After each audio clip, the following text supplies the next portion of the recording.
Cats. Jack on the box. It's Jack Dee. Radio Wonder. It's Gemma Cairney. And their team captain, John Richardson. And facing them tonight, he's made in Chelsea. It's Jamie Laing. The Smile High Club. It's Beckett. And their team captain, Sean Locke. Now, welcome your host, Jimmy Carr.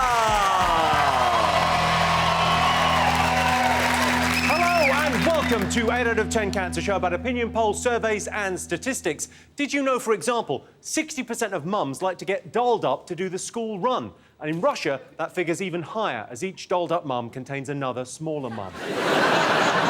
47% of Brits have used a public library in the last 12 months. I think libraries provide an essential service for people on the high street who need to take a shit. And a third of women choose their own engagement ring because they don't trust their partner's taste. Well, he chose you. Right, let's get started.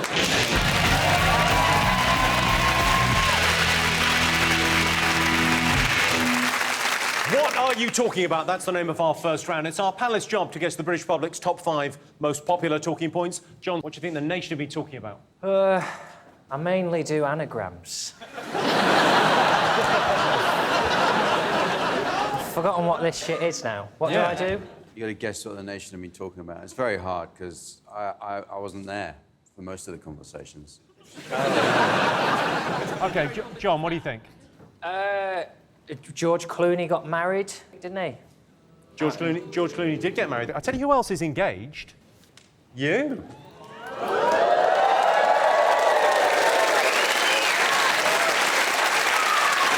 Well, John, this is... What a turnaround. No one saw this coming, did they? Congratulations, John. And if the other half is watching at home, commiserations. The other half of me. Her indoors. It's huge news, though, isn't it? It's big for me, yeah. I wouldn't expect many other people to give a shit, but... How did you propose? Obviously, Clooney got down on one knee and did the full romantic thing. But how did you propose? I panicked and went down on 2 knees. Just to cover your bases? Sort of, yeah, squatted romantically. It's how you got into showbiz, isn't it? So, the George Clooney wedding, has it given you any ideas for your nuptials? Well, he did a deal with Hello, and I'm pleased to reveal that I have done an exclusive deal with Good Housekeeping magazine. They're not going to have any pictures of the ceremony, but then they are going to have pictures of me tidying up afterwards. So you have to get confetti out of a carpet. It's going to be quite a revealing shoot. Gemma, are you upset George Clooney's no longer on the market? I was for a little bit, but I think they're quite in love and I'm quite into it. I'm a bit of a romantic, so it's nice. It's nice. Yeah. Jack, did you watch George Clooney's wedding on the... I tuned in halfway through. I thought, oh, that's nice. Nice little wedding they're having there in Venice. They only show you the good bits, don't they? They don't show you the bits that go wrong, like the horse and carriage. It was a disaster, I would imagine. It was a disaster. Yeah, Venice is not safe to walk the streets. No, it's not. I've been to Venice, and I wouldn't go there. I don't like it. It's a horrible place. What didn't you like about Venice? Sure. I had an argument with my missus, so we ended up in separate gondolas. It's just anything you do in Venice is a pain in the arse. Like, if you want to get a key cut, it's like, go across this bridge, get in a boat, cross this square, it's get in another boat, and you get your key cut, and you come back, you go, I forgot to do the photocopying, you go across the other side. It's a pain in the arse, the whole place. There's also lots of pigeons. The's pigeons everywhere. Right. It is. It's famous for its pigeons. Famous for its pigeons. That's really what it's most famous for. Yeah. It's pigeons, then canals, and then St Mark's Square. That's the order, isn't it? But it's an attraction because everyone gives you seeds to feed the pigeons, but then you take photos with pigeons on you, like a scarecrow. I think they were just using you as a scarecrow. They stayed in a 7-star hotel where the ratio of guests to staff is 1-to-1, which sounds horrendous. A 7-star hotel? What is 7-star hotels? Does the pool have, like, a still end and a sparkling end? What level can luxury reach where it deserves 7 stars, and is there another level of 8 stars? I think the only difference between a 5-star hotel and a 7-star hotel is someone stuck 2 extra stars next to the 5 and go, see, it's 7. Or it might have been 5-star next door to a 2-star, they just knocked it through.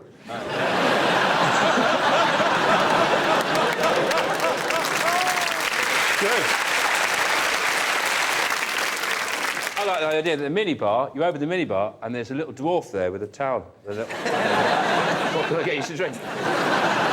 He must have a big coat, though, because he must get freezing in there if he's in a fridge all day. No, he comes up like Batman. He comes down on a pole from a warm area above the fridge. So there's a warm area and he slides down when someone opens the door. But how does he know that you're opening the door? He just sees it. Well, it's when the light comes on, he just goes, He's clinging on in the sweaty, hot room above. And then when the door opens, poof, drops straight down. There. What do you want to drink, sir? Oh, well, let's have a look and see if Clooney's wedding is one of the most talked about things.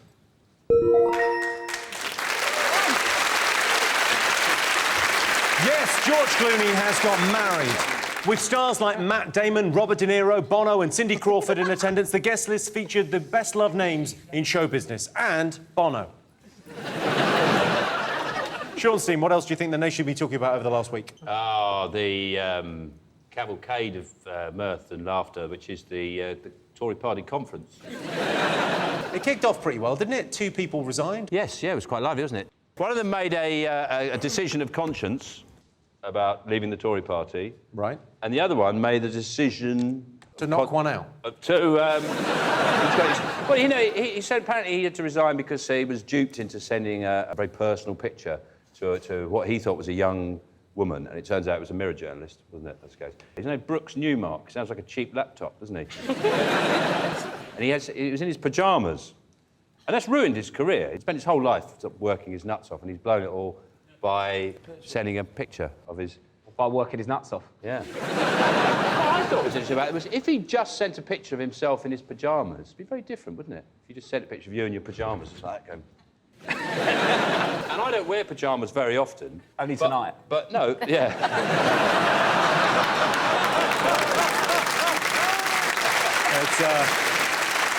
There's a tendency when you wear pyjamas for things to fall out, isn't Oh, there? yeah, you can often... I mean, I remember one Christmas I got given some pyjamas and everyone was all the family in the living room watching Octopussy or something.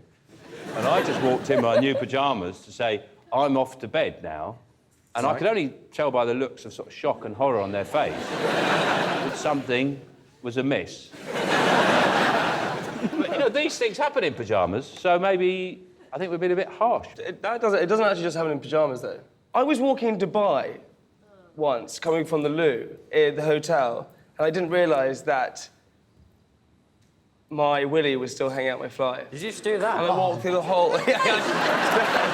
Still hanging out of your... Yeah, I didn't realise. And I saw my friend. And he was going... And I was like, well, what is it? And I looked down and I fell to the floor. You must be massive. Well, that's off. I mean, well done. That's not the point here, Jamie. I've been to the loo a lot of times. Thanks for sharing. Jack, more frequently than you used to. I have never forgotten to rearrange myself afterwards. It's never been a thing. But I think I was in a rush. Have you ever been in a rush? You're in a rush right now. Not that much of a rush. What's the place burning down? If it's that urgent, you can't go... Whoop. Unless, like you have to go...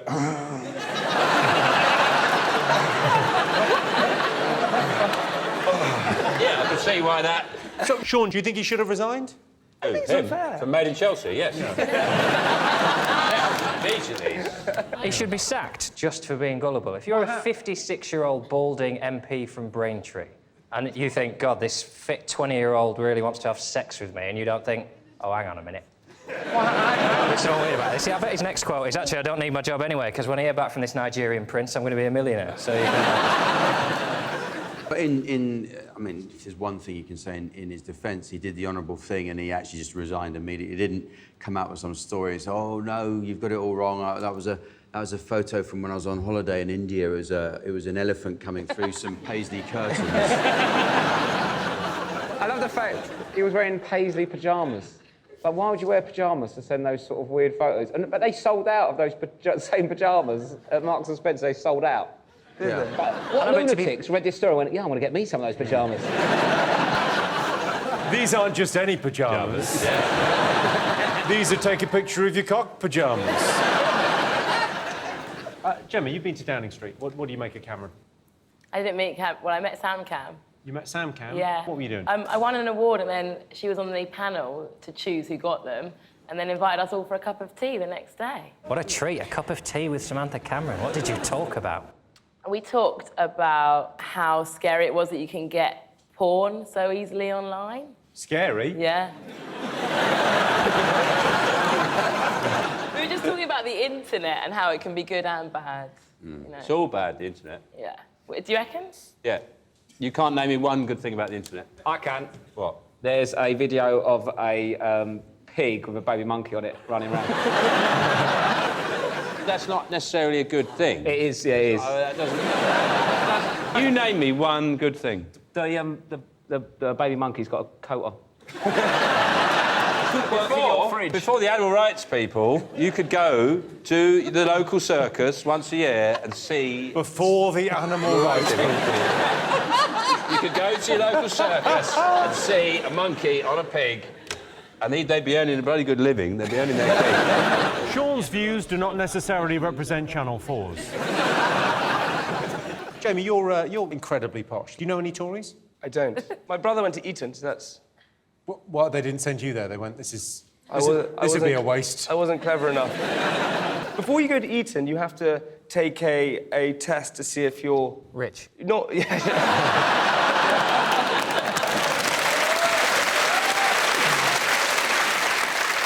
But you do, I think it's quite... You have to take a test before you go. You have to take a test and to see if you are right for Eton. And I got on the B list. I don't even know what that means, but you get put on the B list, and all my friends are on the A list. The A list is the... The A list is the elite. I think, isn't that just yes and no? Pretty much, yeah. It's all right, mate, I didn't go either. Don't worry about it, that held me back. I had a second cousin who went to Eton. My second cousin went to Eton. Really? Was he caretaker, was he? OK, let's see if the Tory party conference is up there.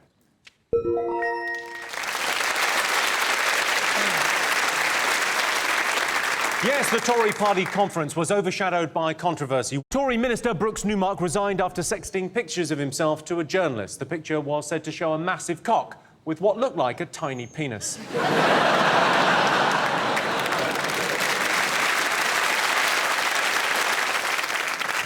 John, what else have the nation been talking about? There's cake on telly again, isn't there? Oh, yeah. Cake week, all week, every week, people making a cake for an hour. And I don't have a particular problem with it, but I don't really care.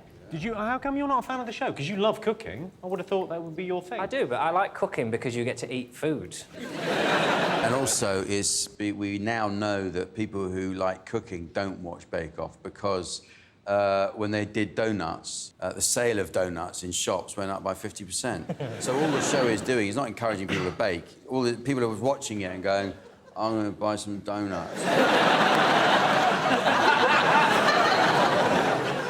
So, Gemma, do you bake? No, I'm just not very good. I find it a bit boring. You have to be too precise. I don't like being precise. You have to really stick to measurements and... Just see what happens, innit? Fussy baking. Yeah. I was making a cake once and you needed 250 grams of flour. I put a bit too much in, it was 252. Carried on. It was fine. Turned out all right.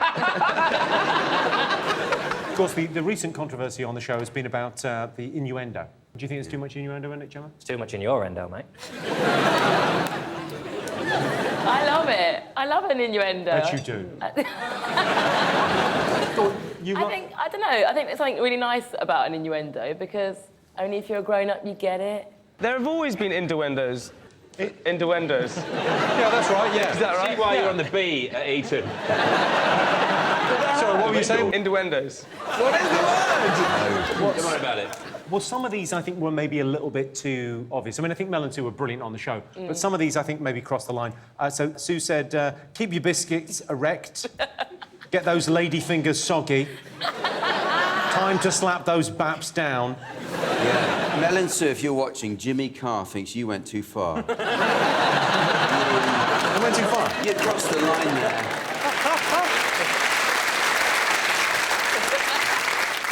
OK, or Mel said we love chunky nuts. You know we love chunky nuts on Bake Off. That's one hell of a snake. To be fair, they're talking about chunky nuts. It's not like someone's baking a cake and they've said, do you know what I like? Big dicks. If someone has some baps in the oven and you need them to remove the baps from that oven, it's very difficult not to say, can you get your baps out? I am so looking forward to the trailer for this show with John Richardson just say, you know what I like? Big dicks. The thing that puzzles me is, why are they cooking in a tent? I find that conceptually. Like, texturally, the two textures of the oven and the pipes of the gas going into the oven and then surrounded by a tent. Does that not trouble you in any way? So where are the plugs? That's like a really bad... Yes! Exactly! Where are the plugs? Yeah. OK, I've got a question for Jamie here. So this is a fun fact. OK, so Jamie, it says your great-great-grandfather was a baker and invented the digestive biscuit. That's correct. Fuck off.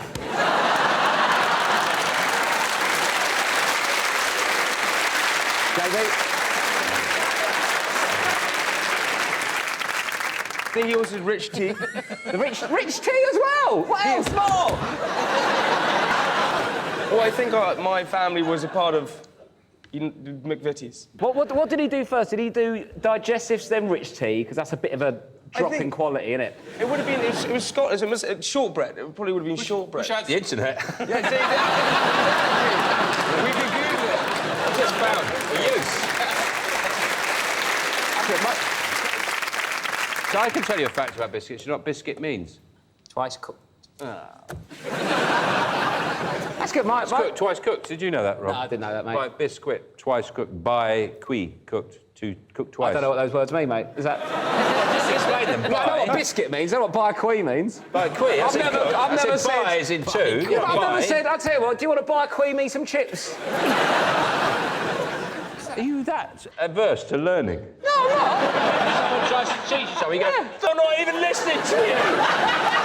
No, but you can't just say by qui and pretending they're words I know. Is that... I explained them as I was saying to him. I went by two, qui cooked, twice cooked. Then he just went, there, teacher, there!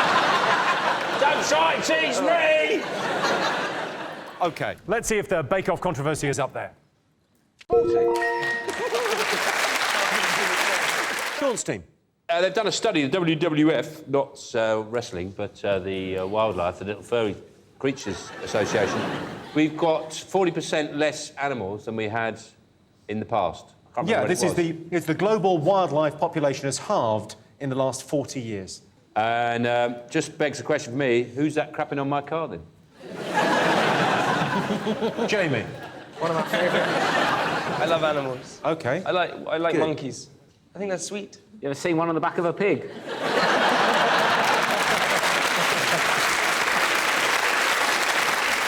I'm a bit worried about these animals, because if all the elephants go, they're going to come after me for ivory. Do you know what the only other... Just thinking that is a chess set waiting to happen, your team. Do you know what the only other animal to be able to stand on its head is? I don't know, no. It's an elephant. Really? Yeah. I didn't know there was one in the first place. The only other animal apart from what? Humans. Oh, Yes. humans. We can stand on our heads. Go on, Jack, demonstrate. I'd be showing off, but I bet that's not true. I bet they've not gone round the whole animal kingdom. Go on. I bet a meerkat can stand on its head. The other fact, do you know how big a blue whale's penis is?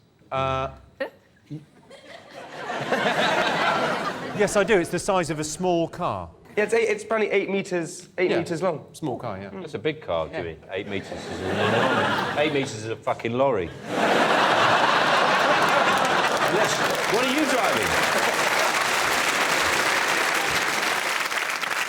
Gemma, are you an animal lover? I'm not a crazy animal lover, but I know loads of people that are so in love with their pets that I couldn't say anything bad about cats or dogs because they'd be really upset with me. But do you have a pet? No, I want one though, but I live in London, it's hard, isn't it?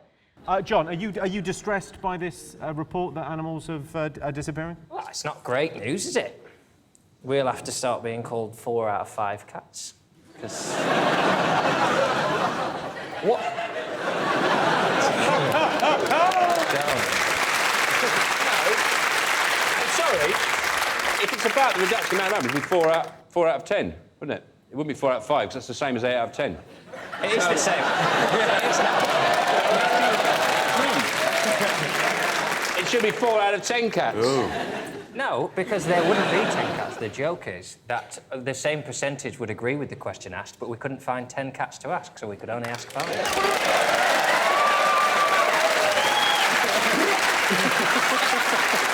I don't like it when Mummy and Daddy fight. Is it my fault?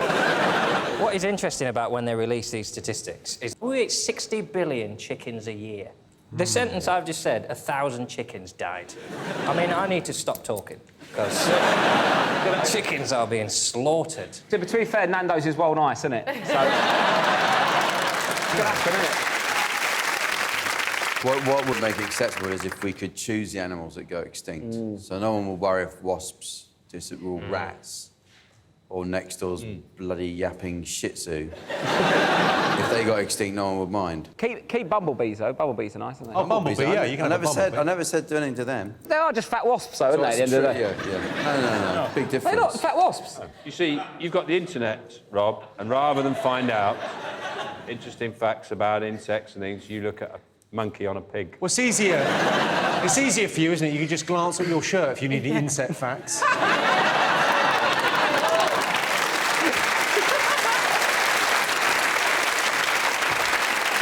Do you keep a list with all the numbers so you know you can work out what's what? No, actually, I was on a motorcycle display team, and I was like that, and these are all the insects there in my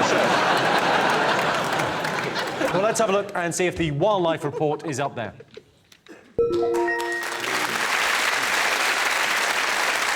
Yes, the global wildlife population has halved in the last 40 years. The turtle population has declined by 80% in the last 40 years. Or has it? Are they living in a sewer, eating pizza and fighting crime? OK, fingers up, buzzers. One more thing to get. Oh, is it X Factor? X Factor's been huge again. Yeah, you love that, don't you, Sean? Well, I'm just hoping. I mean, we've been doing this show for 9 years now, and every year we have to do some jokes about X Factor. Yeah. And I'm running a bit thin with my contempt for it. But do you not think it's a good format to find unhidden talent? No, it's a terrible format because they don't ever find any hidden talent. What they do, what people have never realised about X Factor is, when you sing on the final, that is the last gig of your career. You want to give One Direction a call, tell them that?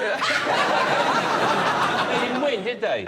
No, they came second, though. They did sing in the final. They didn't win. I proved my point. True, it's always It's second. like the tent, the cakes, the internet, I'm right. I'm always right. Now, Gemma, you're a Radio 1 DJ. What do you think the X Factor is doing for popular music? Absolutely ruining it. Do you play any X Factor stuff on the station? We do play artists that have come through X Factor. So we've got like the new Ella Henderson and... There's a new Ella Henderson. Yeah. Didn't even know the old one. And One Direction and... I mean, I don't love X Factor, that's for sure. It's part of our life and part of our world now, Jimmy, and you have to accept it. It's one of the very last things that we have left to us if we want to have a second chance in life. Are you thinking of going on? I'm not thinking of it because I think it would cause even more stress for Louis Walsh. Why is Louis there? Oh, no, that's not... I don't think that's fair. No, I don't think that's fair. I think elderly people are a part of our society. What I want to know is, what does Sunita do apart from judges' houses? Sunita, yeah, Barbados next week, right? I'll speak to you in a year. See, that's it.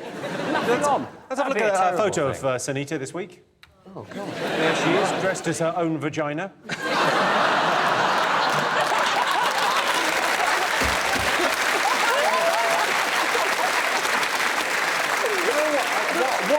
What is that? you're a stylist. I mean, talk us through that look. It's terrifying, but I kind of love it. It's what people say about my lovemaking. Yeah, okay. Remember, there used to be a talent show on years ago called Search for a Star, right? Now, they should rename X Factor Hunt for a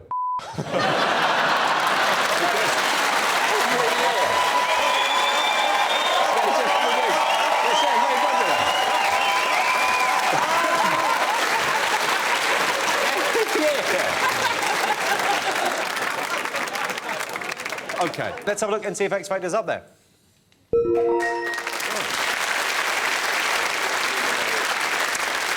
Yes, it's X Factor. This year, Sunita is in judges' houses, and she'll be there until security find her. OK, so those were the most talked about things over the last week. But in other news, there have been pro-democracy protests in Hong Kong. Government forces have tried to intimidate protesters, but the students held firm, playing table tennis and chanting slogans. It was a Hong Kong ding-dong, ping-pong, sing-song.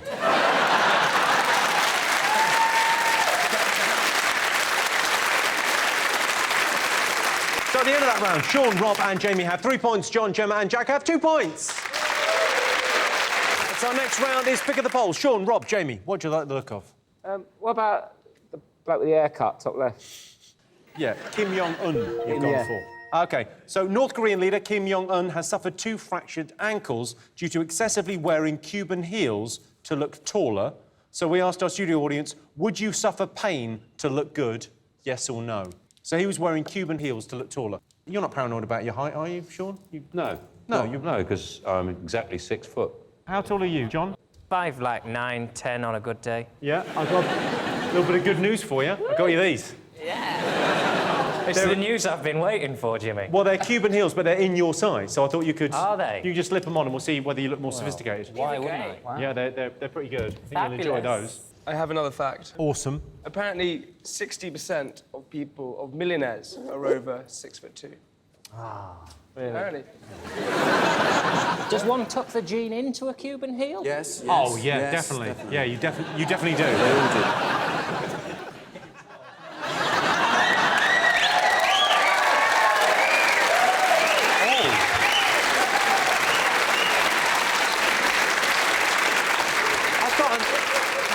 I've got a newfound respect for you, John. I just think... Can you go into the middle there? Can you just stand on the... Oh, sure. I'll stand on the glowing light in case I don't look like enough of a bell end back there. I made a doc about a shoemaker recently, and he's been making shoes for 50 years. I don't think anyone's listening to you. It was... I just think John has dropped a hip and we are mesmerised. Look at that pelvis. It's... ultimate chic. Could be Would you women's consider legs. a Cuban heel? Would I consider a Cuban heel? The answer has already been made, James. Are you am I 6 foot then? Can I stand next to you to see what the Yeah, well, Sean, if you can come out.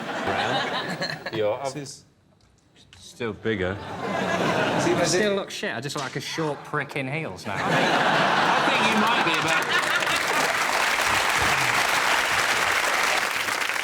I think you might actually be technically a bit special from it's the fun, height isn't it? department. John, I'm 5'8", and I think we're about the same height. If I might be tall. I think I'm a little bit taller than you, mate. As he says, walking away in his Cuban heels. Gemma, what were you saying about Cuban heels when John was So- parading around? In the 70s, every fashionable man wore high heels, not even Cuban heels, full-on platforms. It was like the ultimate chic. I wonder where it's gone, because people still try and be out there with their fashion, but men just don't do it anymore. I think it should be brought back. Can we take a look at your shoes? You're wearing an extraordinary shoe these days, fashion-wise. Let's have a look at Jamie's shoes. Just pop them up on the desk. I think we can see where the 40% of animals have gone.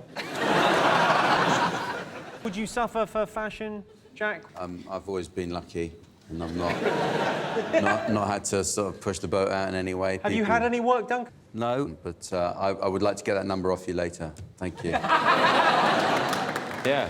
Because you've had your teeth smashed in, haven't you, and then rebuilt, and then all polished up and shined. We all volunteered for the first bit.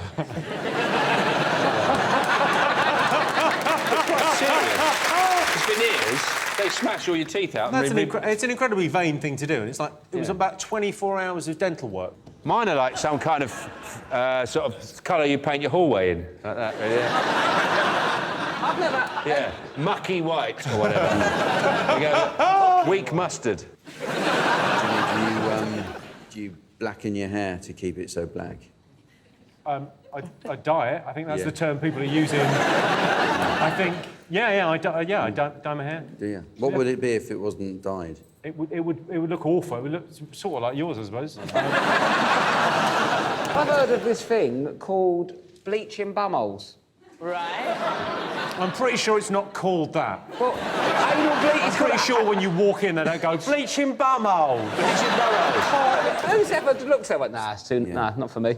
Get that tidied up, maybe. Do you know what I mean? But also, like... It's a bit gamey, that area, isn't it? If you have to... Can you get a bumhole glove? you lost us all on this a bit gamey, that area. We're all just taking a moment to process that information.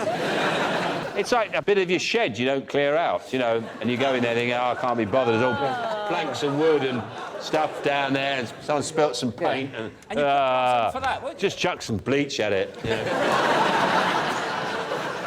OK, so would you suffer pain to look good? What do you think our studio audience said, Sean? No, I think they said no. They seem don't like think they they're would? a very sane and sensible bunch. You're going, OK, what do you think, John? I'm going to say yes, because I'm going to wear those heels for the rest of my life.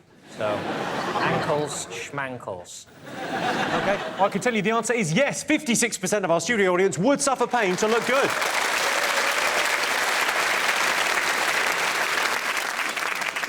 And the winner is the name of our final round. Here's your question. Most annoying favour people ask for? When people ask you if they can have a lift back to their place, a lift, and they say, "Are you sure?" And then they're in your car, and they keep saying all the way, "Oh, is this okay? Are you sure this is okay?" You feel like saying, "No, get out here." It isn't really okay. Of course, I'm going out of my way. Oh, you sure this is okay? I'm not going out of your way. Of course, I'm going out of my way. I don't always go past your house on the way back to my house. Then you've had you've had the decency to give them a lift back, and then they make some big fuss about not being able to open the door of the car. Oh, well, how does it open? Which one? You know, it's like they've never been in a car before. I said, look, it's just that one. Get the fuck out!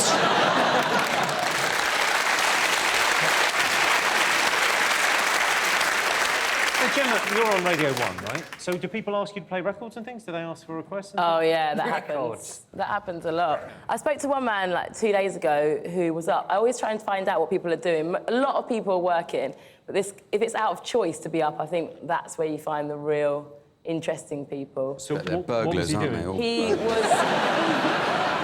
He was breeding spiders, and he was just up, hoping that they mate. Imagine what the spider Kama Sutra's like, all those legs. How many different positions they can get into. They can hold themselves up with webs, can't they?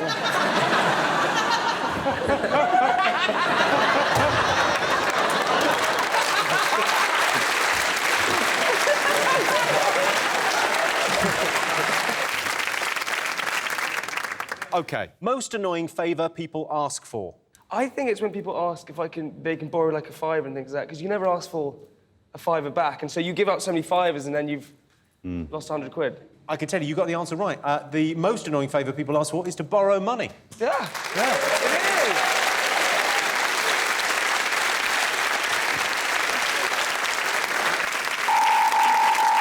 Well, that sound tells me it's the end of the round and the end of the show, which means the final scores are John, Gemma and Jack have 3 points. Sean, Rob and Jamie are the winners with 4 points. Thanks to all our panellists and our wonderful studio audience and to all of you for watching at home. That's it from us. Good night.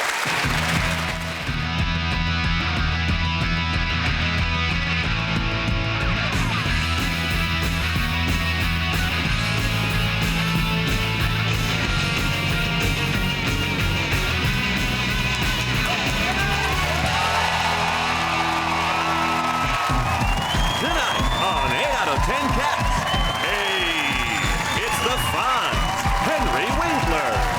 Guten Tag, it's Henning Wehn. And their team captain, John Locke. And facing them tonight, making a splash, it's Adlington. He's a stand-up guy. It's Romesh Ranganathan. And their team captain, John Richardson. Now, welcome your host, Jimmy Carr.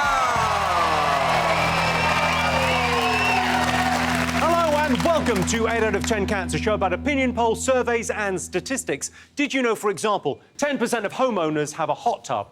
I'm sorry to disappoint anyone watching in Middlesbrough, but an abandoned chest freezer in the front garden full of rainwater does not count. According to a survey, over their lifetime, women spend £28,000 at the hairdressers. I don't know all the details, those are just the highlights. And 75% of women would rather date a man with love handles than a six-pack. Well, I've got love handles. Well, one love handle. It's about yay long and it sticks out the front. Right, let's get started.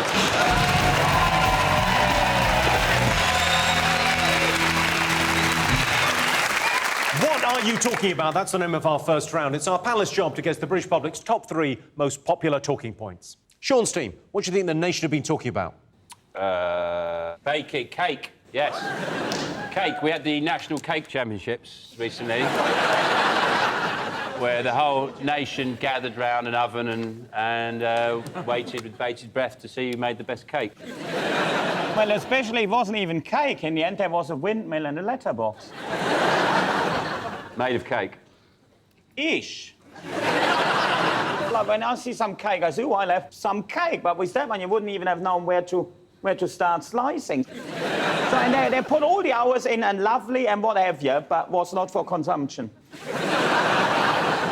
Don't take this the wrong way, but are you a bit of a cake fascist?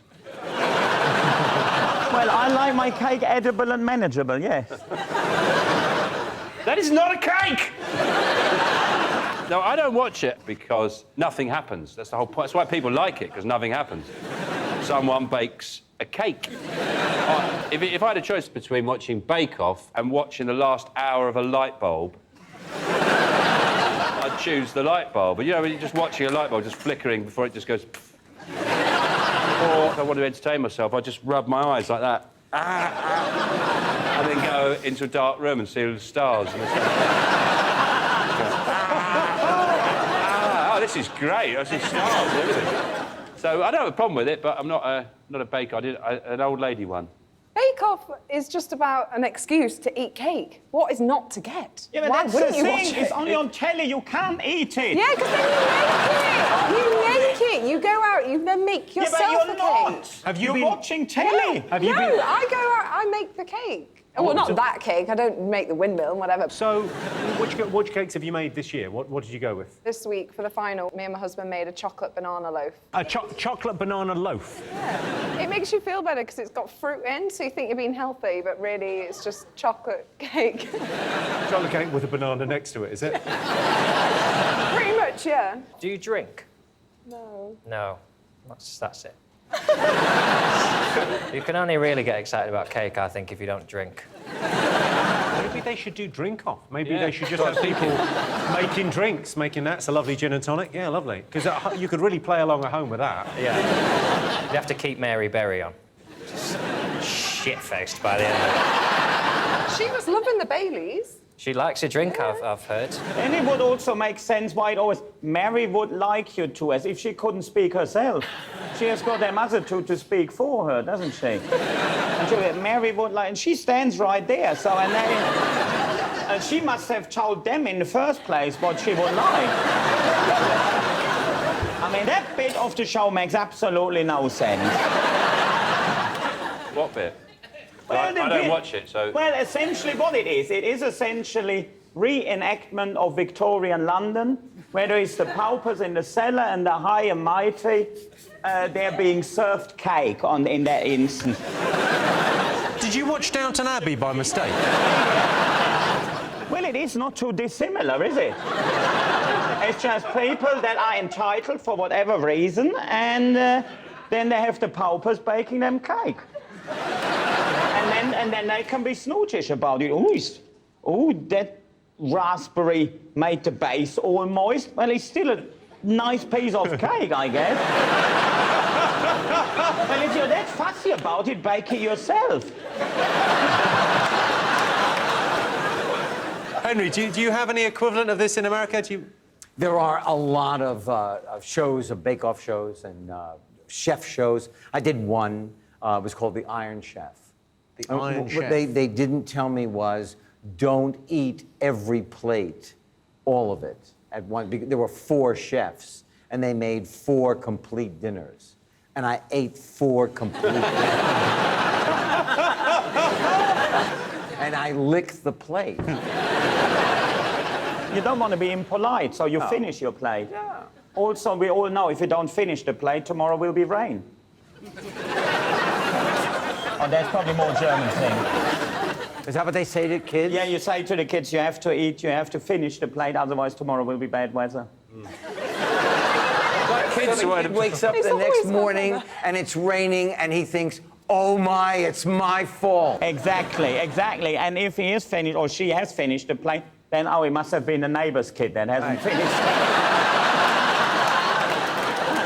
John, have you been watching Bake Off? I just don't get it. I just take it too seriously. What do you mean take it too seriously? You take cooking very seriously. I take life seriously. Cake is just cake, though, isn't it? Paul Hollywood It's not just talks cake, about though. it like, oh, that could have done with just 17.4 seconds longer in the oven now. You're talking out your arse, man. Romesh, do you watch Bake Off? I love Bake Off. I think it's the best thing on TV. I absolutely love it. I went on Extra Slice, like the offshoot show. I was a guest on there talking about Bake Off. I made vegan brownies because I am one. And,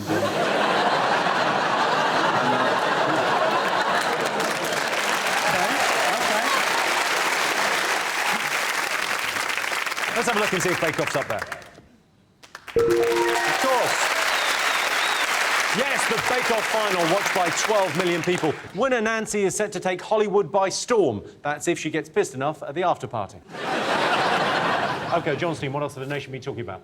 I imagine people are talking about Strictly Come Dancing. They usually do, don't they? There was a headline in the paper this week that was Tess Daly's shoe came off on her way down the stairs. That was on the news. It was a great moment for Bruce Forsyth, who I imagine was just sat at home going, it's all falling apart now, you see, I've done it 10 years with both my shoes on. Rebecca, were you missing Brucey? I love Bruce. Bring Bruce back.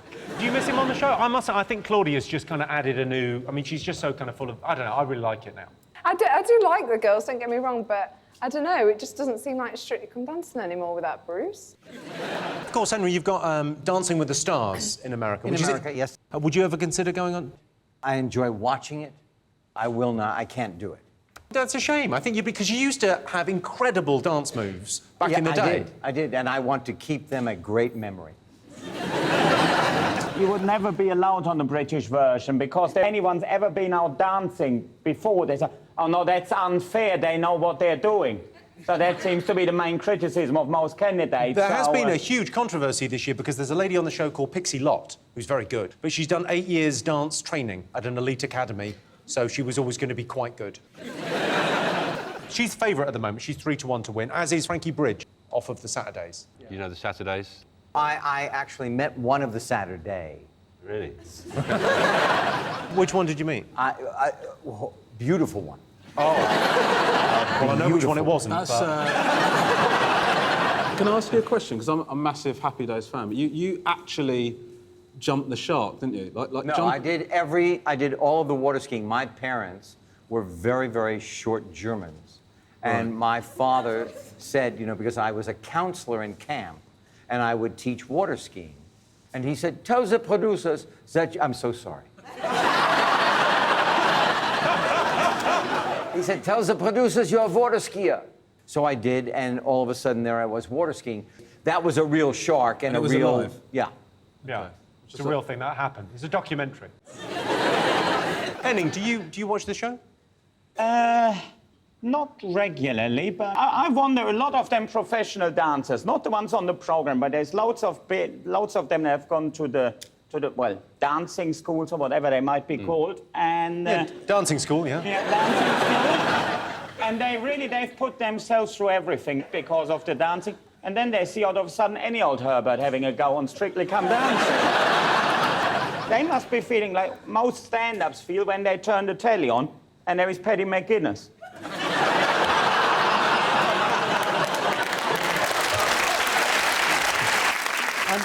Rebecca, when are you doing Strictly? Have you done Strictly or are you doing it? No, never done it. I'll do it if you'll do it. Oh, yeah. I'm going to wait till after the career-defining event. I might have to go in the jungle first to win back public support.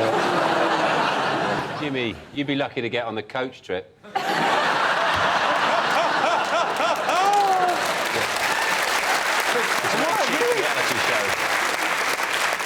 Should we have a look and see if Strictly's up there? Yeah, well, of course. Yes, it's Strictly. Scott Mills has been criticised by Strictly judges, but to be fair, it is nice to see an ageing Radio 1 DJ in front of a judge, and they've done nothing worse than a shit tango.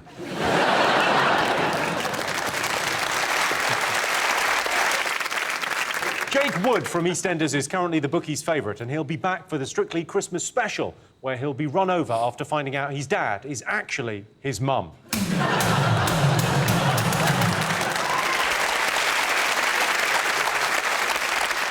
Sean's team, what else have the nation been talking about? Well, obviously, the nation's been gripped by the Lib Dem conference. Oh. I like the Lib Dems because they're like sort of the political equivalent of bisexual swingers. They just do it with anyone. We'll do a coalition with you if you want. Or we'll do a coalition with you. We just love coalitioning. The name doesn't seem an unelectable name, Nick Clegg. He should change it to something a bit more catchy. I'd vote for him if he was called Tommy Bubbles.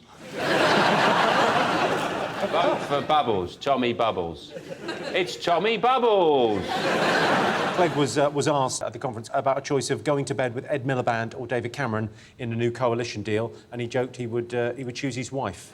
Well, we would all choose his wife. Yeah, no, you say he jokes. I think he just takes questions a bit too literally, and he doesn't understand metaphor. So they said, would you go to bed with Cameron or Miliband? He went, no, my wife. Be good if he said that and not, well, actually, I quite fancy Ed. He looks really supple. He looks a bit dirty, Ed. And then we go, oh, no, what have he said, Nick? I'd really give Ed one.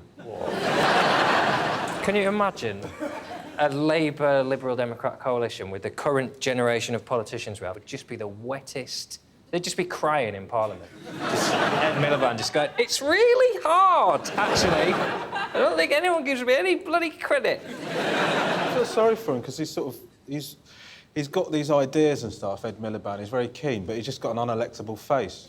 He looks like a waxwork that's been kept at slightly above room temperature for too long. Should we take a look at someone with undoubtedly a lot of personality in politics? This is Boris Johnson discussing the Clacton by-election on radio. What's the name of your candidate out there at Clacton? We've got a fantastic guy called... Oh, he's brilliant. He's a superb man. Sterling, Girling, something like that. What's he called? You tell me. Giles. Come on, what is it again? Giles, the bread actor. Do you remember the star from Bread? No. No. Right, take another call then, don't worry. See if you can get it.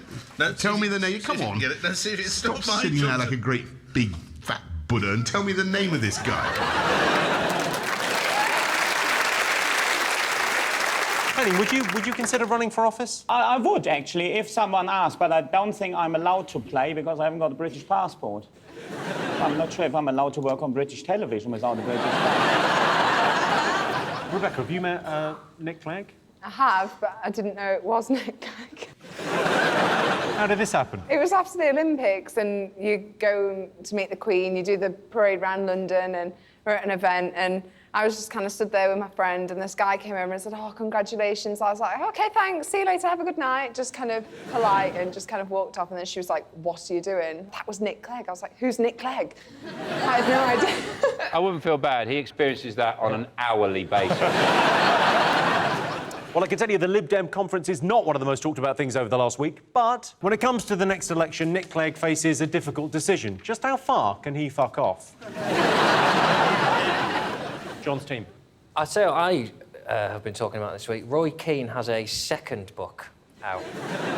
Nelson Mandela, just the one book. Roy Keane felt he needed two. So really... Nelson Mandela struggled to do another one now, hasn't he? Yeah. Well, it was only 3 years since his last autobiography, so surely all that much can't have happened in the meantime. So, I mean, I would struggle filling one autobiography. I would have to write down every single thought I ever had, and on top of that, I would need to invent stuff. So you're saying it would be difficult for you to write an autobiography? We'll just call it My Struggle, then. Yeah, very good. I was thinking probably Henning. Everything has gone according to plan. Let's have a look at a picture of Roy Keane as he is now. Look at that. Imagine if Santa Claus was evil. Yeah, he tried to sell me a carpet in Kazakhstan. How do you get a black island hat? Like, everything's green. He's obviously going, don't wear green, make it black. What you've got to remember when you look at that picture is that at home, he's the tooth fairy.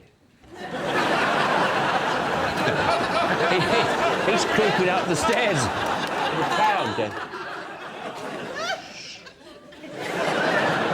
And then the next minute, he's chilling people to their very marrow. I don't mind. I don't really read autobiographies, if I'm honest. But there's a chapter in his where he talks about the fact that Gary Neville's got a small dick.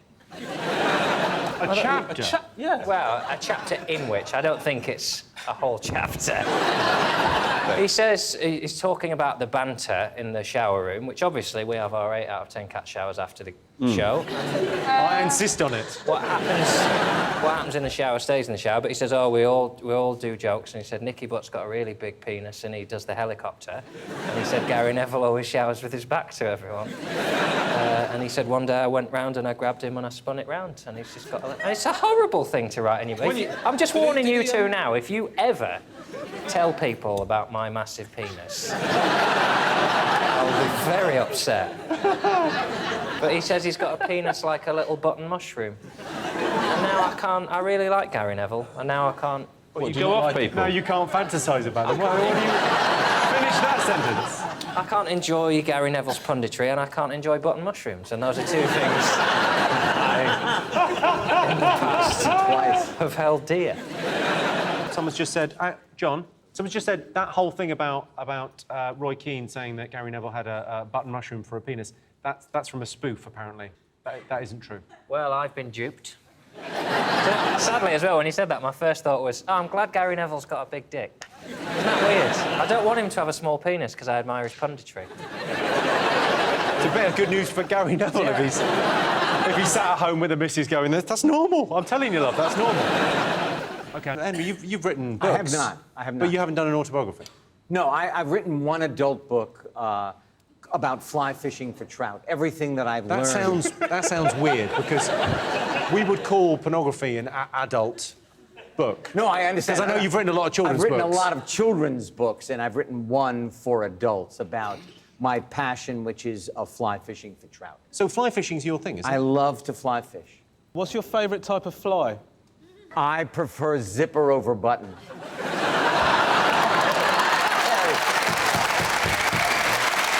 Everyone, it's the bloody prawns. You mean when I'm fishing? You know what I meant, Henry, you cheeky son. Yes, I did. Yes, I did. I've just been messed about by the fonts. This is incredible. Well, I can tell you Roy Keane's autobiography isn't up there, but Roy Keane's book hit the shelves this week, mainly because he's been throwing it at shop assistants. Rebecca, now you've won 2 golds at the Beijing Olympics. Have you written an autobiography? No. How come you haven't done one? It'd be the most boring book ever. Eat, sleep, swim. I could mention some guys' bits in there, though. We're pretty naked. Don't point at me when you say that. You all prepare together to get in your bathing suits together? Yeah. Idea for adult novel number 2. I'm taking up swimming. So if you're going to win an Olympic medal, how much do you swim in a week? About 22 hours. Back and forth, back and forth? We can't just keep going. When you finish, do you know what place you come in? Or are you, because you've got no idea what's happening in the other lanes?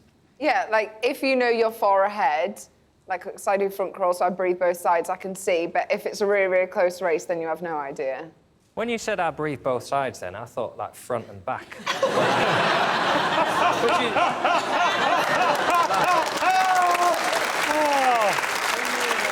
When you do the backstroke, how do you know when to turn?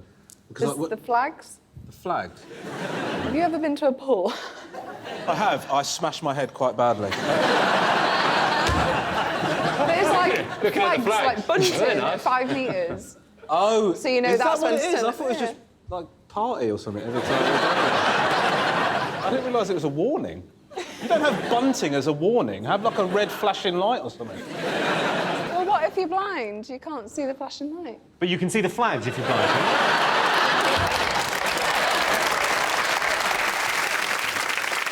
Oh no, someone taps you on the head. The wall. Yeah, a wall. No, like so a person stands at the end and taps you on the head. I want that job. Stood at the end of a pool all day. Here he comes. See you in 5 minutes. I love this. You see the flag. What do you have, like, you know, I have 2 more strokes and then turn? Yeah, How many strokes? pretty much 2. You got it right. Nailed it. Nailed it. Come on.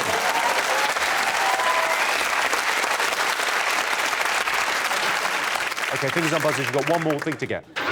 Go on, what do you think? Top Gear? Top Gear, yes. Do you watch the show? Yeah, I love Top Gear. So, well, tell us what happened. So, They went out to Argentina, and the number plate was obviously offensive to the Falklands War, and then protests started, and they were going to be killed, apparently. it's not that offensive as well, was it? It was H982 FKL. I think a reference to 1982 Falklands War. I should say that Clarkson has tweeted this week the number plate was a coincidence. When it was pointed out to us, we changed it. I mean, he's poor Jeremy Clarkson's had a bloody week of it, to be honest, because he got to the airport and he was on flight 8008 and that spelt boob, and he was very embarrassed about that. And he was in seat number 69, he was like, oh, bloody hell, he didn't have to. And he got to his hotel room and he was in room number I hate Argies, and he didn't know anything about that either. He's just so unlucky, that man. Then the car was obviously left in Argentina, and they found another licence plate in the boot of the car, which was this. One local official in Argentina said, we know bell end doesn't mean the end of a bell. It is a word used instead to describe the head of a penis, which is often employed as an insult in England. Yeah, they've got our number. It's a funny business with those number plates, isn't it? That H982 FKL means something, and then with love. I mean, I can say if you've got personalised number plate that says Big Boss, say, OK, that is meant to mean Big Boss. But with a lot of the stuff, when they say, oh, that means that and that means the others, it's a bit like spotting Jesus on a slice of toast, isn't it? Like, why is DXY3474, that means diamond geezer? Why? I reckon what happened is that they were driving down the street, a load of Argentinians were chasing them with rocks and stuff, trying to kill them and whatever, and then a BBC producer came out and said, look, we're sorry, we didn't realise the number plates were that offensive, and they just went, what number plates? We're just trying to kill the prick. I just think it's the BBC's attempt to get him slaughtered. I reckon next they'll send him to Syria with a number plate that says 1S are Gaylords.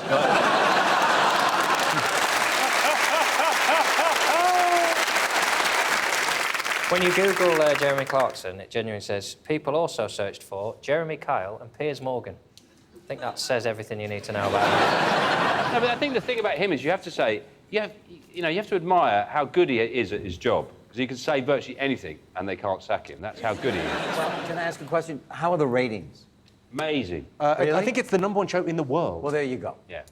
So Basically, he's going to say whatever he wants. He could have a shit on Mary Berry's cake tin. And they go, oh, sorry, I didn't realise. I thought it was I didn't realise, sorry. Oh, God, what am I like?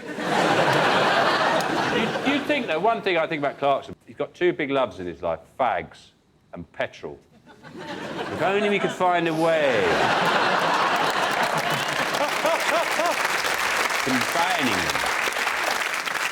OK, let's have a look and see if Top Gear is up there. Yes, the Top Gear team nearly caused a riot in Argentina. They were burning cars, smashing windows and yelling obscenities. And then they stopped making the Top Gear Christmas DVD and went to Argentina. So those were the most talked about things over the last week. But in other news, the UK is sending 750 troops to Sierra Leone to fight Ebola, because that's how you combat a virus. You shoot it. At the end of that round, Sean, Henning and Henry have 1 point. John, Rebecca and Romesh have 2 points. Our next round is Pick of the Polls. Sean, Henning, Henry, pick a question. What are you going to go for? Well, we've got to go for the picture of Henry, I think. OK, you've chosen Henry the Fonz Winkler, king of cool. So here's your question. Most people think they're cool, true or false? I'd say most people think, yeah, I'm cool. Well, how would you define cool? I mean, you are the Fonz, so... I have defined cool as being authentic. If you are yourself, you are magnetic, you are cool. I can show you what cool is. Sure, I'll show you still. This tells you what... That's cool. I mean, that's inarguably cool.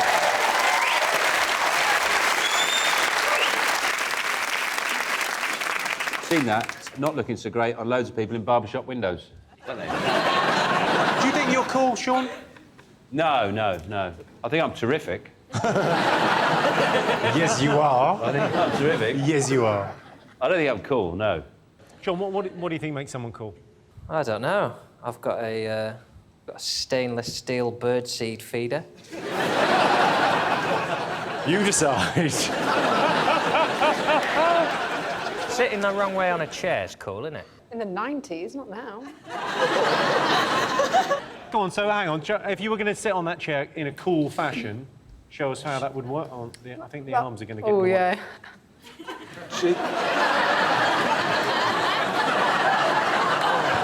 It feels like that was the wrong way to do that. I'd agree with you. You look like you're waiting for something else to happen. I do feel happier, though. It's a lot better. Carry on, Daddy-o. On with the quiz, JC. OK. OK, so let's get some answers on this. So most people think they're cool, true or false? What are you going for, Sean? In the UK, I don't think they think that, no. No, I think they're false. Wait, can we just, before we go false, I just want to say, in their home, when they're looking in a mirror, when they're going to go out, they're dressing up. Look at this audience. They prepared to come to this show. Well, you did. What? And I think before they left the house, they thought, wow, I look good. Look at that jacket. Come on, stand up, show that jacket. I think that's a hoodie. Look at that. Yeah, but you got like white things coming down. You got a red tie going on. Well, wait, it's cool. You look good.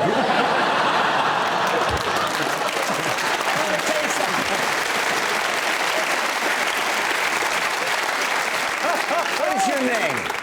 Glenn, you're too cool for school. Glenn, it's, OK. it is... It's funny you should say that, actually, because Glenn has been excluded. Glenn, do you think... Are you cool, Glenn? Depends. My head teacher watching this. If your head teacher was watching this... You know, forget that your head teacher's watching. We got you covered, Len. It's Glenn. It's Glenn. Glenn. Glenn, you're covered too. Let me just say, if you have a problem, you have her talk to me. I will set that woman straight. Don't, he'll get her pregnant.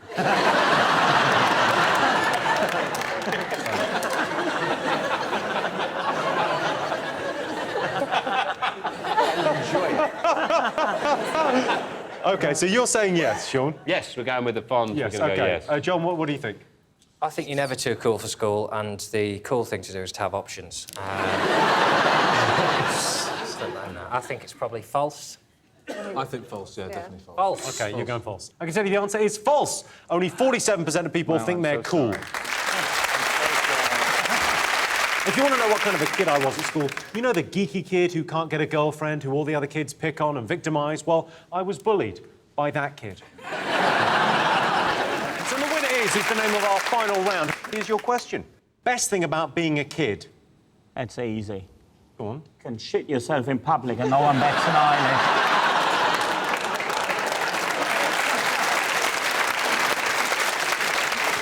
Strange groundswell of support for that, as if... Yeah, that's the thing we're missing out on.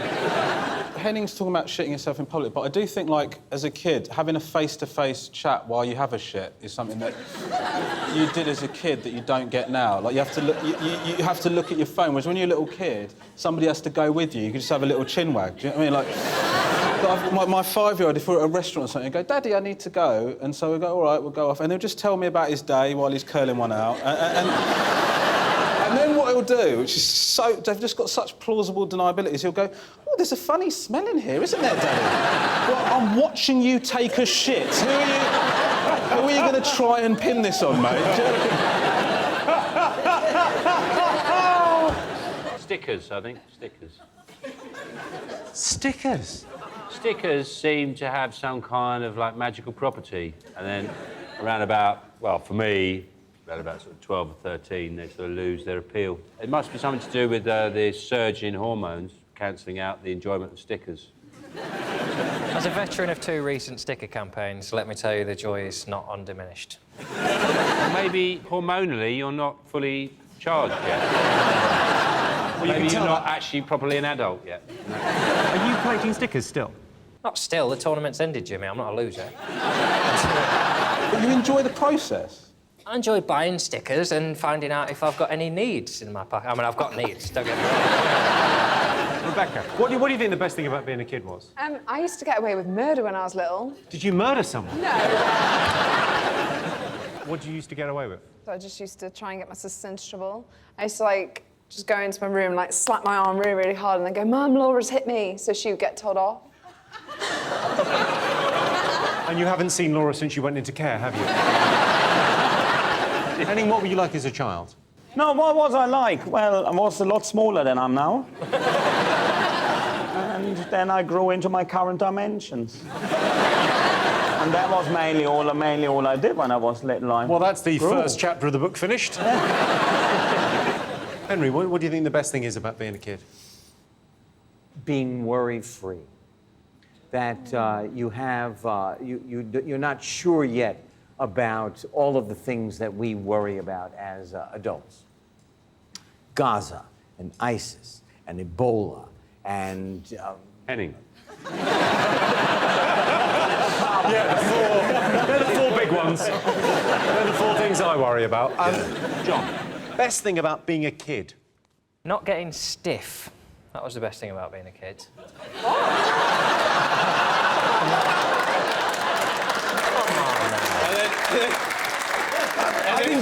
I mean, it's to my credit, I didn't say anything there. Tell us more about not getting stiff as a child, John.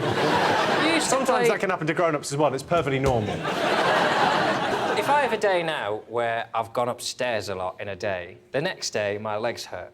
I used to play football for like 12 hours straight through, breaking only for meals. And I was fine the next day. Are you looking at Rebecca when you're telling her about your workouts as a kid? I'm just looking at everyone. I'm looking at anyone who'll look back and hold my gaze. Would you like to do a joke about holding my gaze? I shouldn't have brought them with me. You never go hungry when you're a kid, do you? Because you can always dine from the head buffet.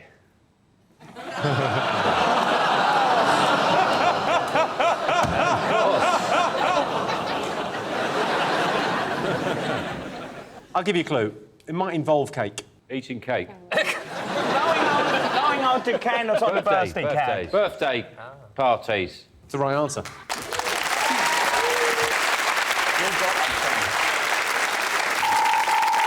Well, that sound tells me it's the end of the round and the end of the show, which means the final scores are Sean, Henning and Henry have 2 points. John, Rebecca and Romesh have 3 points. They're the winners. Thanks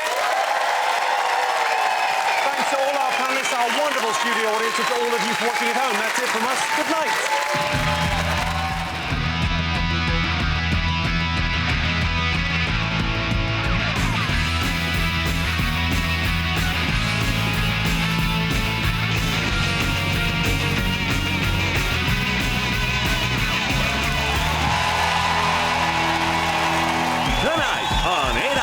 Cats. He's fabulous. It's King Revel Horwood.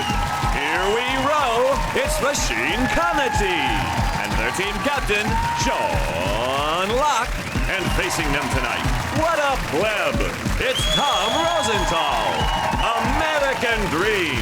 It's Rob Delaney. And their team captain, John Richardson. Now welcome your host, Jimmy.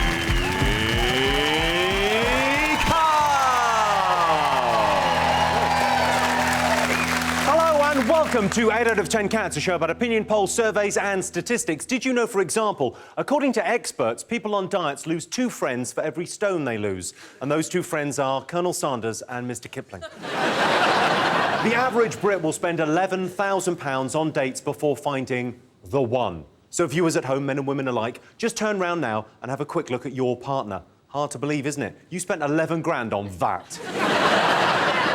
And people in Sheffield have the most missing teeth in Britain, and that's because in Sheffield, the tooth fairy is their main source of income. Right, let's get started.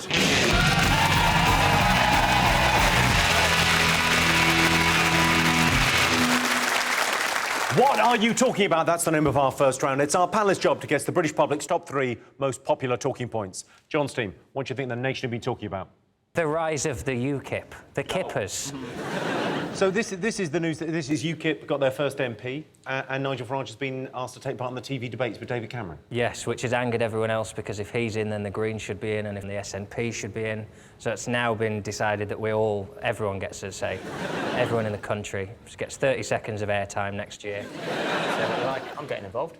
I'm going to use my time to recommend the new coconut yoghurts. Coconut yoghurt? Yeah, in a time where there's a lot of strife in the world, it just is the most pleasure I get. Sometimes I think, hang on, this is a pudding, not a yoghurt. It's that good. Is this a euphemism I'm unfamiliar with? I think it might be. Yeah. I can tell you it isn't. Can we have an end to... I'm sick of people saying, if you vote this way, you'll end up in bed with Nigel Farage, or you'll wake up with Nigel Farage. You know, just tell every newspaper now, I've pictured every sexual possibility between me and Nigel Farage as a result of some headline. Or if you vote Green Party, you'll end up giving him a blowjob and a spoons. I'm never going to sleep with him, all right? Nigel, it's not going to happen, mate. What do you make of UKIP? I'm glad they're in the debate. I think it's like X Factor. It's always better at the beginning with all the nutters. I think you should earn your place in the final. It shouldn't be just you get to the final. It should be like X Factor. And I think we could have a real telly show on our hands.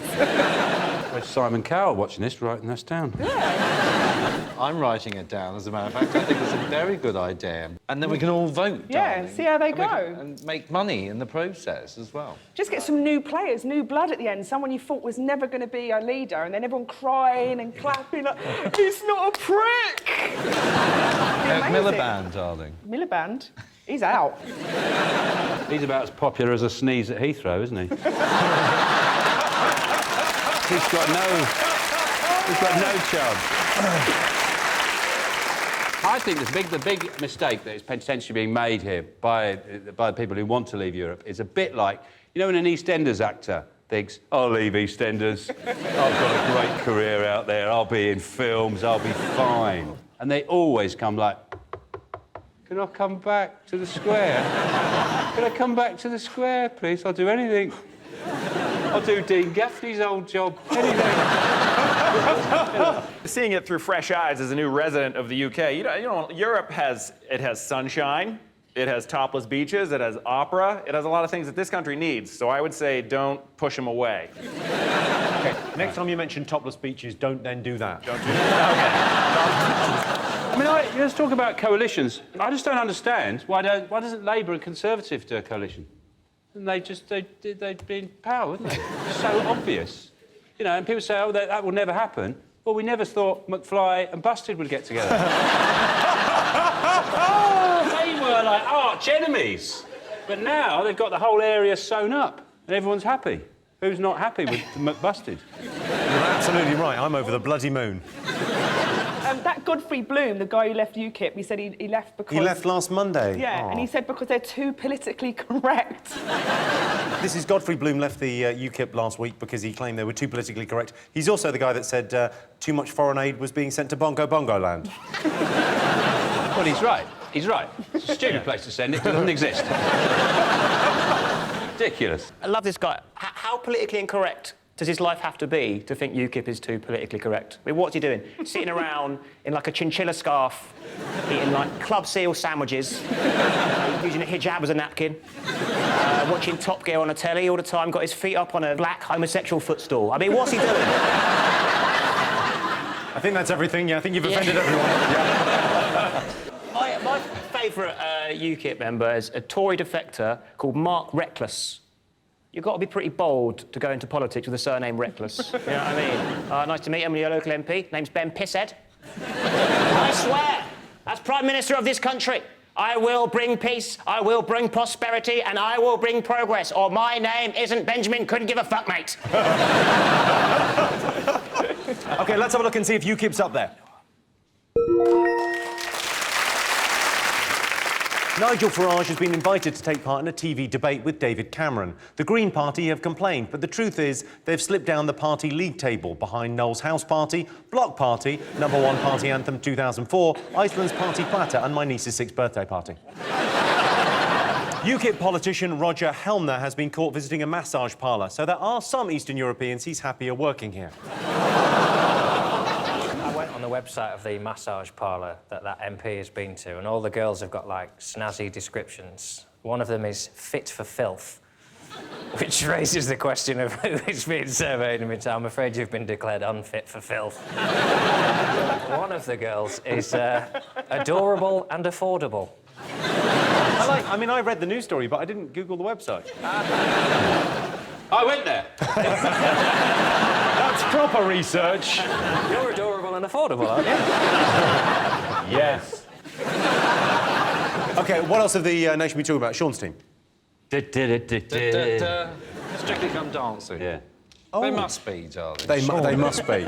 Surely, with someone like Judy Murray on there. Yes. Oh, has she got over the spinal surgery? I saw her dancing last week. But... Jimmy! What happened to her? Carr. She just stood there while someone danced round her.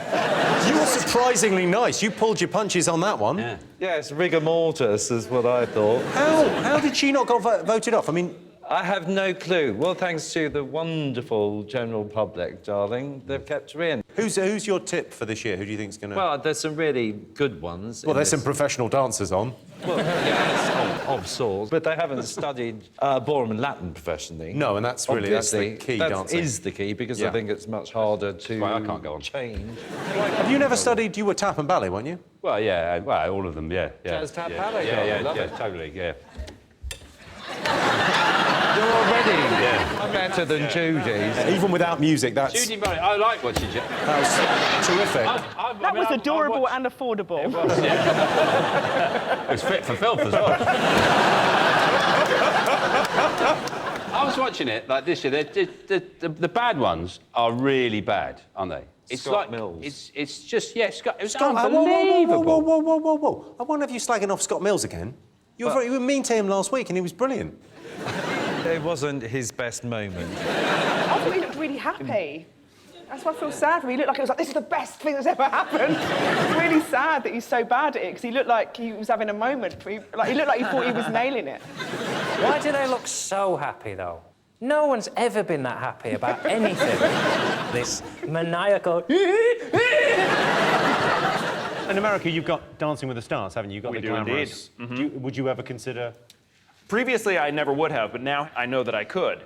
Yeah. The bar is pretty low, it turns out. Quite low. Yeah.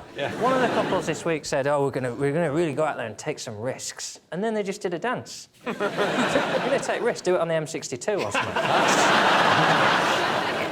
We were going on about the sort of curse of Strictly, like all the couples get together. That makes it sound like voodoo-y and leprechaun-y, when that's just, if you spend 12 weeks every day rubbing up against someone, making sex faces, you're probably going to cop off with them. That's just not a curse, you know. Most of the men, it's not a curse, it's a result. Who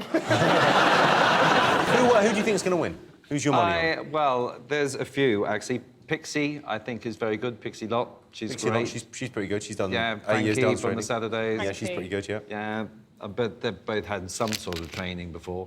But there's other people like Max from EastEnders, of course. Oh, yeah. But he is phenomenal, to be honest. He's absolutely brilliant. And I thought Scott Mills could probably win. With the right course of injections, yeah. Well, you never know. The public are pretty amazing, actually, for choosing people to go through like they have in the past. You know, with John Sargent, they always choose the right people again. You can't just blame the public, though. You picked Donny Osmond. Whose idea was that to have him I on? did not, actually. We never got a word in edgeways, darling, with Donny on the panel. Grabbed to that guy and he said, "You gotta just dance for your family." But if I ever have to dance for my family, they're all dead. Oh, it saddens me. He just kept going, "I love your energy. I love your energy. I want it for myself." So annoying. Why are Americans so obsessed with other people's energy? It's already cost us 2 Gulf Wars. It's ridiculous. Simon Webb has been accused of being too raunchy this year. Do you think he's been too raunchy? No, I don't think he's raunchy enough, to be honest. He hardly used his hips at all. Sorry, I'm talking about the dancing.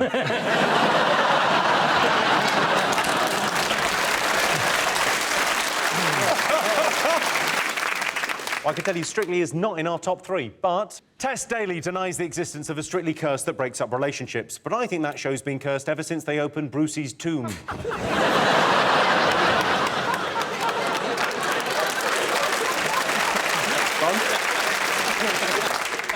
I'm not saying Judy Murray looks immobile when she dances, but when I was watching it, I turned my skybox off at the wall because I thought it had frozen.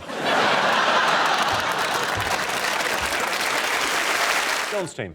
Is it Bono? Little Bono? Are you doing is an it Bono? Bono has finally apologised for giving everyone his work for free, which was a relief to me because I thought I'd got pissed and paid for it. Are you not a big U2 fan? You're not? I refuse to listen to it because it's too sinister. It's too sinister just giving someone an album. I think if I listen to it, there'll be some sort of agenda. If I woke up and there was a bag of cheese and onion crisps on my pillow and I just saw Gary Lineker creeping out of my bedroom, I wouldn't be eating them. People have been so angry. It's like they're like, "You're trying to burgle my ears." We used to just listen to the radio and you'd listen to whatever song was on and a DJ would be talking over it. You know, I say DJ, paedophile. It's just a gift. I mean, I hopped on the bandwagon. I was making fun of him when I found it just on my phone one day. But then I listened to it, and then I was very angry. Well, it's been reported that U2 have made $100 million from Apple. That's what the deal was. But it's backfired, hasn't it? I think rather than an apology, all I want from Bono, or Bono as I like to call him, all I want from Bono is to take his sunglasses off and show us your conceited, greedy, piggy little eyes.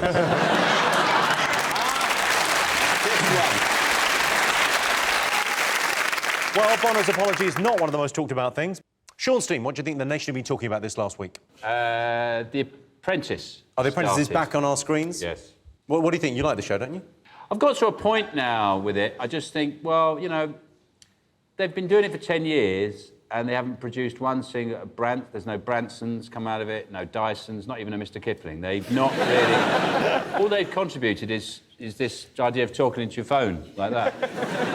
You know, like you're in Star Trek. That's and the only other thing is Katie Hopkins, which is an industrial strength irritant they've created.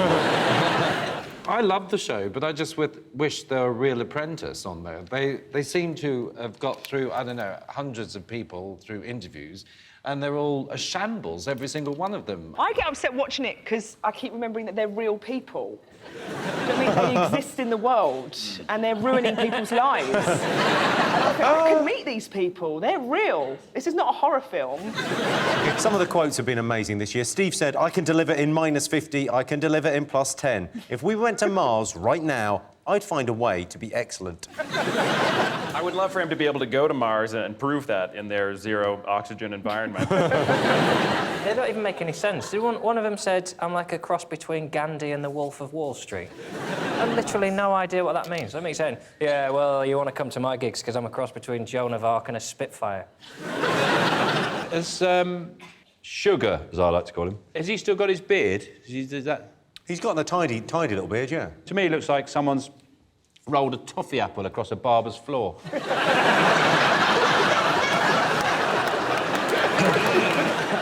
Right, let's have a look and see if The Apprentice is up there.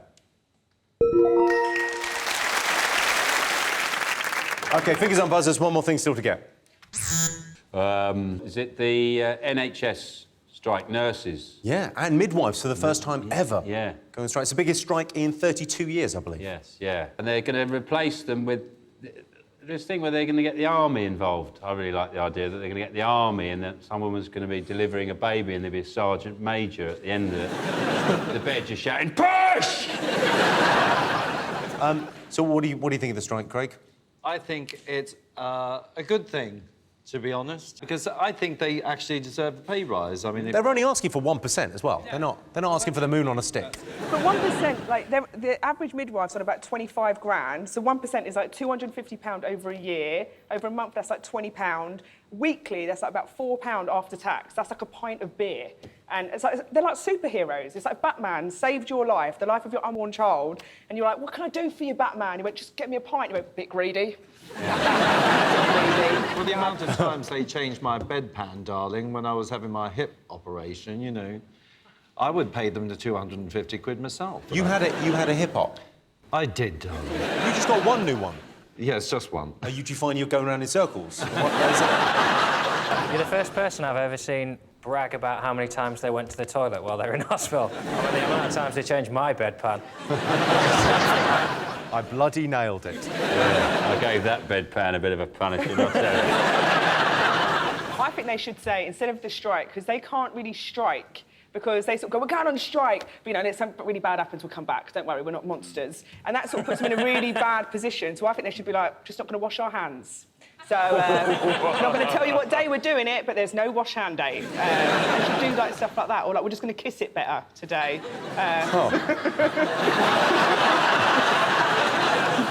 Good luck with that. I don't understand why anyone would be it. I've got 2 midwives in my family, and they're constantly shit on them and piss and fluids I don't even know the names of go on them. And you can get the same amount of money delivering for a cardo that you can delivering babies. No stress. The worst you have to deal with in that job is we didn't have any courgettes, so we got you an aubergine. I just moved to the UK a month ago, and I got my first council tax bill the other day, and I'm pretty certain that the whole country's raise could be covered by that bill, by the amount that I have to pay, so... Sorry, I should explain that in the UK we have a National Health Service, so it's all... You could just That's go why to the I doctors. moved here, and now they're doing this. Are you poorly? Have you Well, come in? no, but my wife is pregnant with our 3rd kid right now, and I'm worried I'll have to deliver it myself. Sorry, the moustache was throwing me off. 3 kids. I thought other... I made an assumption and I was... Sorry. Forgiven. Yeah, but really, you might want to change that. You're sending out all kinds of weird signals. I'm glad you're picking them up. Tom, what do you make of the NHS strike? Well, I mean, I don't want to rock the boat, but I saw them on the news, and they picked the wrong song for me. They were doing that, what do we want? 1%. When do we want it? Now. It's such a petulant song. Now. You know what I mean? I sound like a 4-year-old who wants some ice cream. You know what I mean? Now. What should they have gone with? Well, I don't know. Just raise it when you can. Just do it within a reasonable time frame. I don't know. Now it's too soon. You can't have millionaires who don't use the health service providing over the health service. It's the same way you have, what's his name? Lord Freud in charge of your welfare reform. This is the other big story about fair pay. This is Lord Freud. He suggested that some disabled workers could be paid £2 an hour rather than the minimum wage of £6.50. He has since apologised but hasn't resigned yet, although this is going out in a few days, so hopefully. He's a privately educated Oxford graduate former city banker presiding over the welfare state. You might as well have Clarkson as your foreign minister. And he's, well, there are some people out there who want to work for £2 an hour. Of course there are. You get in your chariot and go back to your castle. Dick splash. Dick splash is a term you don't hear enough these days. You doing my swimming pool? I've noticed that the debate we're having has got a bit question timey, and because there's nobody from The Only Way is Essex is on, I'd like to put forward their viewpoint. That'd be very good of you. Being well, here. thank so you. I'm from The Only Way is Essex, and I just think, oh, why can't we just give them all the money? I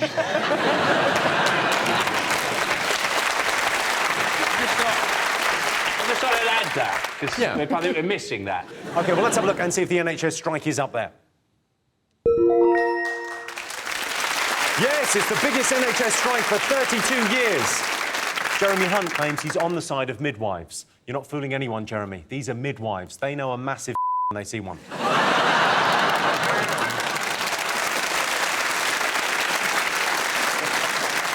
So those were the most talked about things over the last week. But in other news, the Ebola scare continues. People are worried what to do. The easiest thing to do is to remember the simple phrase, catch it, kill it, bin it, pick it, lick it, roll it, flick it.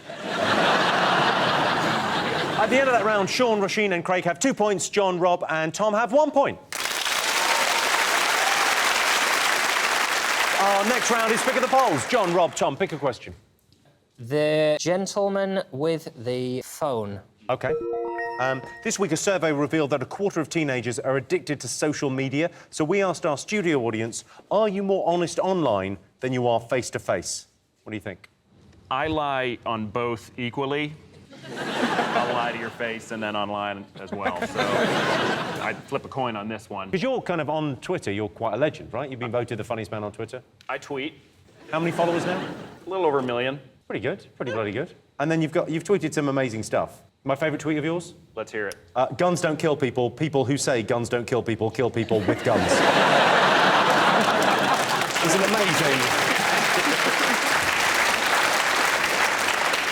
During the World Cup, when Germany beat Brazil 7-1, do you remember what you tweeted? I believe I tweeted, relax, Germany, they're not Poland.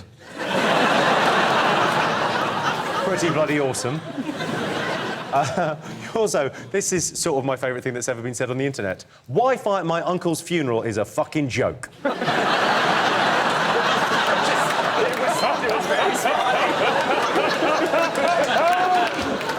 If I had 1 million Twitter followers, are you not tempted to just say, could you just all give me a quid? I've thought about that. Be like, PayPal me a nickel and see what happens, but I'm afraid to. It's like you're not supposed to accept gifts in prison, because then later they come calling. So I don't want it. It's like the free... You've got to stop saying those things with that moustache. But you know I know what I'm talking about. Tom, are you on Twitter? I got Twitter, yeah. 28 million. 28. 28 people follow me. I do Facebook statuses occasionally, but generally I just don't... you know when people are too honest in statuses? And they just like... literally this morning I went on and someone was like, oh, I have such a lovely life. I am thankful for the trees and the birds. I'm so lucky to be alive. And I was like, yeah, you're lucky no one's fucking shot you. Putting stuff like that on Facebook. I'm sorry, like, delete, block, report as racist. Isn't part of the whole point about social media is that actually... Grandad's getting involved. Hello! We're just talking about online media over here, Sean.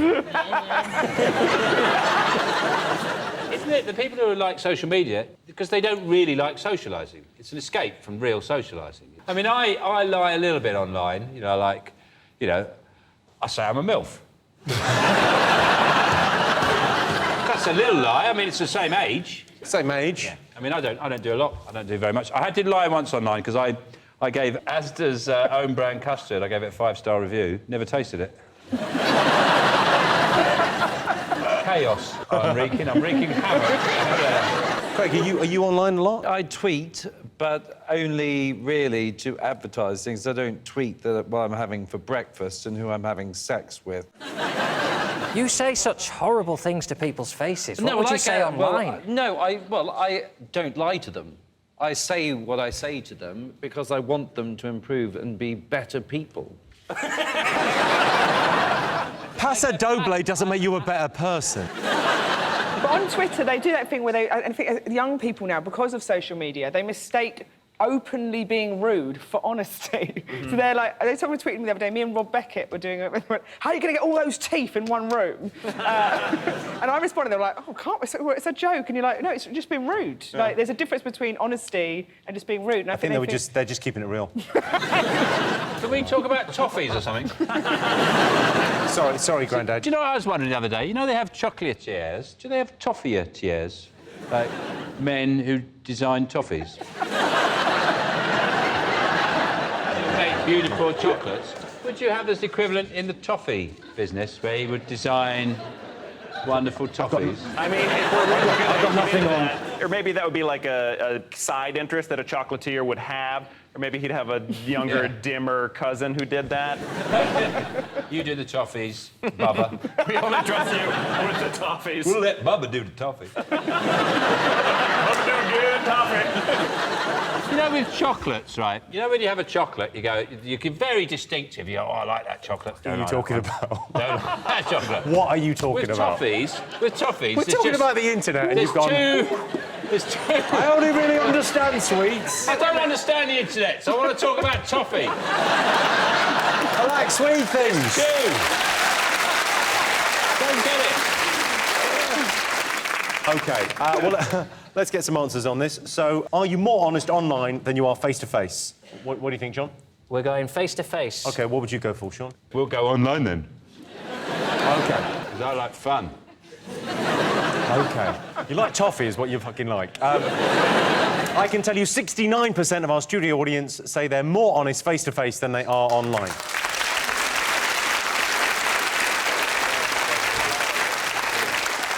My friend asked me if he was wrong to send messages to himself to appear more popular online. I said no. Go on, tweet yourself.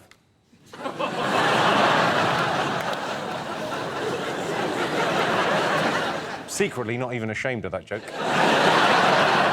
So the winner is the name of our final round. Here is your question. Best thing about being home alone? Easy. Go on. Using the litter tray.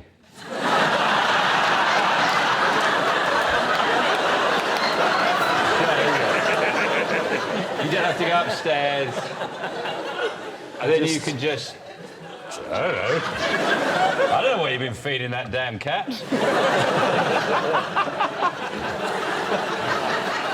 You kick it about a bit and you cover it and you just... Sean, there's a load of toffee wrappers in the cat litter tray. What do you think? Best thing about being home alone? When you just get all nice and relaxed and your brain says, don't want to scare you, but do you think we're going to get killed here tonight? You live with other people, right? Do you ever get the flat to yourself? Yeah, and I shit myself. In the cat litter tray? Whenever I'm on my own in the flat, this is amazing, it's so relaxing, and then I think, oh, I wonder where a killer would hide. It just gets exhausting, checking the fridge again and again, and then you think, you know what? You think the killer might be in the fridge? I thought this. Yeah, you're all laughing. What about if you took all the trays out, right? And he's very small. He could be in the fridge. I don't want to get killed because I'm not imaginative enough. You've got to think like a killer to catch a killer. Craig, do you like being home alone? Well, it's the only opportunity I can walk around the house naked. You can do that when you've got company, especially if you want to get rid of them. I have done that sleepwalking. I've walked downstairs completely naked through a party without even realising. Sure. But why did you go to bed when there was a party in your house? Why weren't you at your party? It was about 5 or 6 in the morning, I think. Oh, I see. That kind of showbiz party, was it? No, presumably you're never home alone. You've got, what, 3 kids and a wife? But if they are ever out, what I will do is I will take a nap in each family member's bed. I'll just take a 20-minute nap in each, because I bought the fucking thing. I will sleep in each. I want the beds to know that I own them and I purchased them, and my children wake up at 5:30 every morning, and I need to see why can't they sleep in those beds? Do they not work? And they do. So my kids You're not Goldilocks. What are you doing? Who do you live with, Tom? I just live with my mate Mike. Good guy. We play an apprentice drinking game where you drink every time someone says, would you let me finish? And you drink if you say anything that doesn't refer to yourself in the third person. And what, if you lose, do you have to wear the curtains as a sweater? Exactly. John, presumably you spent a lot of time on your own over the years. Well, I don't get to do it much anymore because I cohabit. At the moment, the best thing about being home alone is getting to load the dishwasher in a way that the arm spins around, because the big plates haven't been put in the middle, so the thing doesn't rotate, so nothing on the left hand of the dishwasher is clean. When is she leaving you, John? When my wife sees this, she's going to leave me for you. Well, if you learn to angle the plates, or just accept that the big plates have to be washed, and if you want to clean the skewers, then put them lying flat on the top shelf. You're turning me on. The thing is, John, why would anyone ignore that advice? You shouldn't need to say that twice, should you? Thank you. Amen.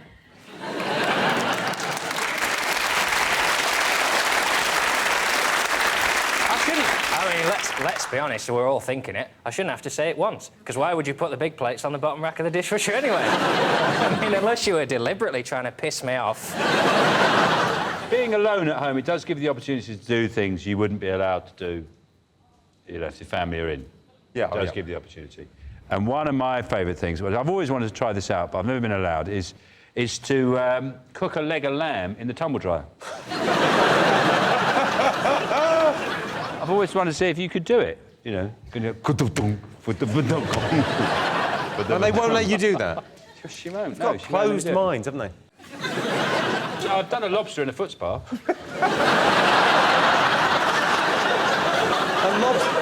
To be honest, it's the best use for a foot spa. OK, best thing about being home alone? I like being able to choose, you know, what to watch on the television as well. Yes. That is the right answer. Personally, I think the best thing about being home alone is being able to sit around all day in her underwear. Your underwear. My underwear.